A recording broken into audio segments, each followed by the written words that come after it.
วันนี้จะพามาเบิ่งร้านขายเครื่องอยู่ดอยเนาะว่าร้านขายเครื่องอยู่ดอยนี่ส่วนหลายเขาเจ้าจะนิยมกันขายเครื่องประเภทใดแดเนาะแล้วก็ราคานี่ส่ำใดจะแพงหรือบ่เนาะราคาอยู่ดอยกับในเมืองนะคือว่าราคาน้ำมันอยู่ในเมืองนี่ลิตรหนึ่งนี่50,000กับกีบ200กับ200กีบเนาะแล้วก็มาขายอยู่ดอยนี่ลิตรหนึ่งนี่80,000สาเหตุเอาขายแพงนี่มันเพราะว่าเวลาน้ำมันนี่เขาซื้อเขาต่างตัวอื่นบ่ได้เขาซื้อน้ำมันมานี่เราเอาลดลงไปนี่ต่ำสุดนี่100,000ค่าน้ำมันมัน แม่นเนาะ เขาจะได้ลบตัวนั้นมีแต่ตั้งน้ำมันตุกเดียวขึ้นมา จะไปเอาน้ำมันนี่ลิตรหนึงเท่าไหร่เที่ยวหนึงเนี่ย เที่ยวหนึงนี่เติม100,000กีบ เที่ยวหนึงเติมเส้นกีบ100,000กีบแต่ว่าต่างได้ตุกหนึงนี่ โอ้ตุกนี่เต้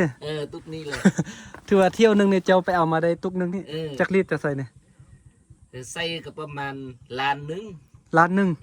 ปอเต็มบ่ล้านหนึงเนี่ย บ่เต็ม บ่เต็มได้ประมาณจักลิตรล้านหนึงเนี่ย เต็ม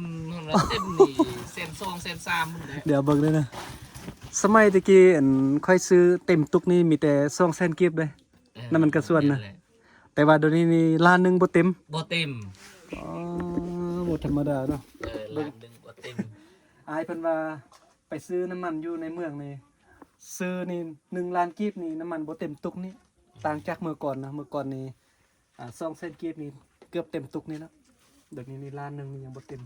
โอ้ต่างกันหลายเนาะ แต่สำหรับอยู่ห้างนี่ค่ายมวลที่สุดก็แม่นน้ำมันนี่แหละกำไรดี อ๋อน้ำมันขายดีขายม่วนเนาะ ค่ายมวลกำไรกว่าหมู่แล้วแม่นน้ำมัน อืม ช่วงแล้วแม่นขนมอยู่นี่แม่นนักเรียนมาช่วงนักเรียนอยู่ แม่นน่ะเนาะ แต่ว่านักเรียนช่วงนี้เขาพักสงกรานต์แต่ว่าบ่ม่วน แสดงว่าน้ำมันขายดีอันดับหนึ่ง อันดับ1อันดับ2มันขนมเด็กน้อยมากิน เออ ประมาณนี้เนาะ อันดับ3แล้วแม่นเกือบ เกือบ เกือบสาลี อ๋อ เกือบสาลีกับเกือบตัวนี้อันดับ3เกือบ อืมโอ้อาหารอายเพิ่นว่าขายดีอยู่นี่แม่นอันดับหนึ่งแม่นน้ำมันแอดซังเนาะใบใส่รถจักรขายดีที่สุดขายดีอันดับ2มันขนมใบให้สำหรับอันเด็กน้อยเขาจะมากินเพราะว่าอาหารของอายเพิ่นนี่อยู่ติดกับโรงเรียนเนาะเวลามื้อที่เขาจะเข้าโรงเรียนนี่วันจันทร์ถึงวันศุกร์นี่จะได้ขายดีนะขนมเพราะว่านักเรียนจะมาซื้อขนมแล้วก็มาซื้อเป็นประเภทเครื่องดื่มอันดีโดแบบนี้เนาะได้ขายดีอันดับที่3ก็แม่นอันเกือบอันยี่ห้อซาลี่บ่ ไว้สำหรับใส่ไปให้ไปส่วนเนาะแล้วก็เครื่องของใส่ต่างๆเดี๋ยวจะพาไปเบิ่งเนาะขนมประเภทนี้นี่ขายดีที่สุดเลยอยู่นี่นะเดี๋ยวจะให้เบิ่งเนาะนี่ขายดีที่สุดเลยขนมแบบนี้นะเราก็พามาเบิ่งประเภทที่ได้ขายตื่มเนาะส่วนหลายอยู่ดอยนี่เป็นแบบนี้ได้ขายอยู่ดอยนะเป็นขนมแล้วก็ยาสระผมนะยาสระผมนี่ก็ได้ขายดีเลยเพราะว่านักเรียนผู้หญิงเขาเจ้าก็จะซื้อมาสระผมมานะก็จะมีลายยี่ห้อน้ำยาปรับผ้านุ่มนี่น่าจะบ่ได้ขายปานใดเพราะว่าอยู่ดอยเขาเจ้าจะบ่นิยมกันปานใดเนาะนี่อันนี้เลยมันพระเอกขายดีที่สุดเลยน้ำมันแอดซังเนาะขายหมดตลอดเนี่ยแล้วก็มีใบน้ำส้มแบบนี้เนาะเดี๋ยวจับหน่อยหนึงกัน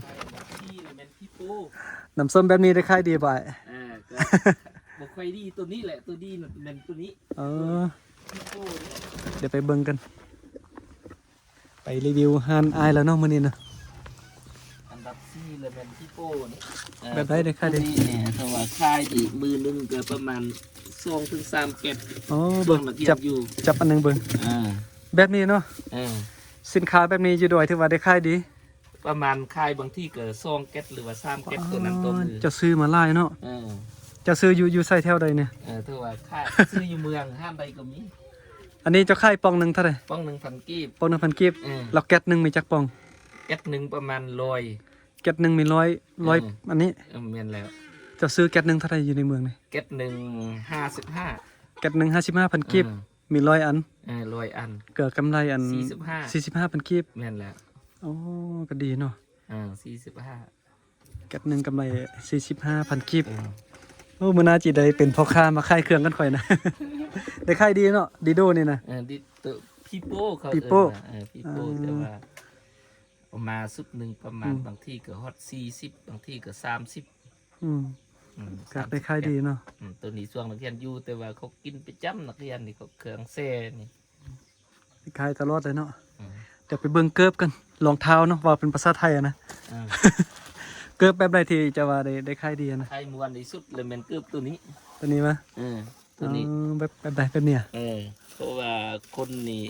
โอ้ เขา มัน ส่งคนละเมืองเขาใส่เกือบตัวนี้หมดตัว มันมีดุม วียก เนาะ เขาเฮ็ดเวียกเลยแม่นเขาใส่เกือบตัวนี้ วันนี้มีดุม บ่มีเกือบตัวนี้เนี่ยเขาบ่สร้างไปเวียกเขาว่า แม่นเนาะ อยู่ดอยนี่แล้วดูฝนแล้วดูแรง ครู เขาก็ใส่ปกติ คู่หนึงเท่าไรเกือบอันนี้นะ คู่หนึง50 คู่หนึง50,000กีบ อืม แบบอันพื้นมันมีดุมมีแค้วจัง แม่น นี้ แล้ว เนาะเวลาเขาย่างไปให้ไปส่วนยามฝนตกมันบ่มื่นนะ ฝนตกก็บ่มืนแรงนี่ก็ดีเหยียบไปเลยเป็นน้ำเป็นหยังนี่ เหยียบไปเลยเนาะ เหยียบไปเลย ป้าคักเนาะ เขาเฮ็ดตัวไม้นี่ถือว่าอ่อนบ่ได้แข็ง อ่อนเนอะ คือตะกี้นี่ สมัยตะกี้ดีกว่าบ่ ตะกี้นี่แข็ง อืม แข้งตัวนี้เขาเอานี่เขาไปต้มให้มันอ่อนเลยจึงทื่อเดี๋ยวนี้บ่ได้ต้มแล้วเดี๋ยวนี้นะ ทื่อเลยเนาะ ทื่อ แบบ เลย แบบได้ดีกว่าคักกว่า แบบนี้ค่อนข้างว่าเรื่องทื่อนี่นุ่มอยู่คักแต่ว่าข้อเสียของมันก็คือว่ามันรัดแบบว่า มันบ่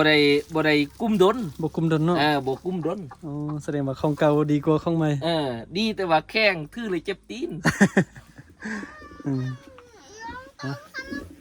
อันนี้ก็เป็นอายแล้วเนาะเราก็แนะนำเนาะว่าสินค้าประเภทใดๆที่ว่าได้ขายดีอยู่หาดของอายเพิ่นน่ะของอายเพิ่นก็ขายอยู่นี่ได้หลายปีแล้วเนาะ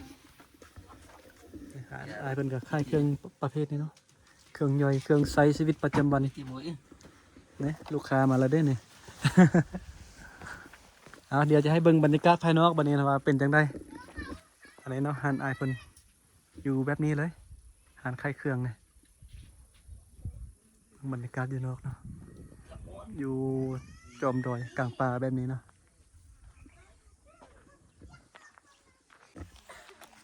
สำบายเลยไปไส่มาปะเถอะ ให้ ไปให้ไปส่วนมาเนาะ เออ เริ่มไปถ่ายเฮ็ดส่วนแล้วได้ส่งนี้นะเอาเดี๋ยวมาเบิ่งสะบานไปให้ไปส่วนนิดนึงข้อเบิ่งนำในอยหนึงได้บ่ว่าได้ยังเด้8S ว่ามันยัง เปยังมานี่น้ำได้เต้ เออดู แล้วอันนี้เด้อขอเบิ่งได้ไหมครับอันนี้เป็นยังนี่ตอง เออ คือเป็นได้พักได้ยังบ่แม่นเนาะ โมเมน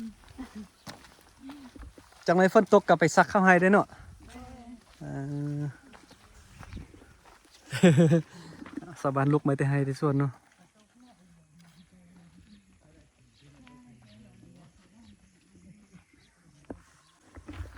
นี่ก็เป็นภาพบรรยากาศเนาะอยู่ดอยบอลังพามาเบิงหานค่ายเครื่องมารีวิวเนาะว่าอยู่ดอยเขาเจ้านิยมกันค่ายเครื่องค่ายสินค้าประเภทได้เดแล้วก็มีสินค้าประเภทได้เดที่ว่าได้ค่ายดีอยู่ดอยเนาะแล้วก็ว่าราคามันจะแพงจะแตกต่างจากในเมืองเด้อบ่เนาะช่วงเศรษฐกิจแบบนี้บอลังก็อยากจะมาเปรียบเทียบให้เบิ่งเนาะว่าสินค้าในเมืองกับสินค้าอยู่ดอยแบบใดที่ได้ค่ายดีแล้วก็ราคาจะแตกต่างกันหลายเนาะ อันนี้เอิ้นว่าไม้ยังอันนี้นะตัวนี้นะภาษากะมุนะว่าจังได้ไม้นี่ ไม่เหี้ยไม่ฮุกอ่ะ ไม่เหี้ยอันนี้มันไม้หกเนาะเจ้าตัดไปเฮ็ดหยังเนี่ย เฮ็ดถ้วยเฮ็ดไปยังใส่ นี่ไปเฮ็ดถ้วยก็ได้เฮ็ดถ้วยก็ได้เฮ็ดแอปเข้าเนาะ แล้ว ส่วนหลายเฮ็ดเป็นแอปเข้านะกุ้มดนบ่อันนี้เป็นแอปเข้านะ กุ้งดน ค่อยถามหนิดนึงเด้ออันแอปเข้านี่เฮาเอาไม้อันนี้เฮ็ดกับเป็นเฮาซ่านเอานี่แบบได้กุ้มดนกว่า ตัวนี้ ตัวเนี้ยตัวนี้เวลาปีก็ได้เนาะ อืม คันเฮาบ่เฮ็ดตกแตกก็กุ้มดนเนาะโอ้จะไปแบกไก่มาเนาะนี่ หนักไรบ่นี่ บ่ ซอกยากบ่อันนี้นะซอกง่ายอ่ะ โอ้ยยาก ซอกยากอะ คันบ่แม่นอยู่ป่าดงแท้ๆบ่มีเนาะ บ่เขาปลูก ปลูกเอา เออ โอ้เอาอยู่บนดินไห้ดินสวนเฮาติเอาอยู่ดินไห้พื้นบ่ได้ติได้ๆอะ เด้ให้ผูนครับ นี่พูดเนาะไปตัดเอาเนาะ เจ้า ค่ายบ่นี่บ่ค่ายอ่ะ บ่เลย เฮ็ดไซเนาะคันมีคนซื้อเจ้าค่ายบ่บ่ค่ายเนาะโอ้มันซอกยากนะเลยขอบใจก็เห็นอายเพิ่นเนาะไปตัดอันไม้สร้างนี่บ่เพิ่นมาแต่งเป็นแอปเข้าเนาะส่วนนี้ชาวบ้านกำลังลุกไม้ที่ให้ที่ส่วนทำซื้อเราบ่ค่ายเด้เพราะว่าไม้นี่มันซอกซื้อยากนะโอ้ไก่เนาะไอายเพันยางไปนะนี่ก็รถจากของเบาลังเนาะขี่ไปใส่กะเอาคันเดียวนี่เนาะบุกเบิกตั้งแต่ตั้งซอง YouTube ใหม่ๆเลยมันก็เป็นซุกสลาเนาะ แล้วก็มีน้ำก๊อกสาวบ้านอาบน้ำอยู่นี่เป็นซุกสลาเนาะสาวบ้านเจ็บเป็นก็ไปปิ่นปัวไปซักยากินยาอยู่นี่ด้านนี้ก็แม่นหานไข่เครื่องก็ประมาณนี้เนาะเป็นคลิปสั้นๆมื้อนี้นะพอดีบังเอิญว่าจะกลับบ้านแล้วก็เห็นอ้ายเพิ่นแบกไม้มาเนาะก็เลยสัมภาษณ์อ้ายเพิ่นหน่อยหนึง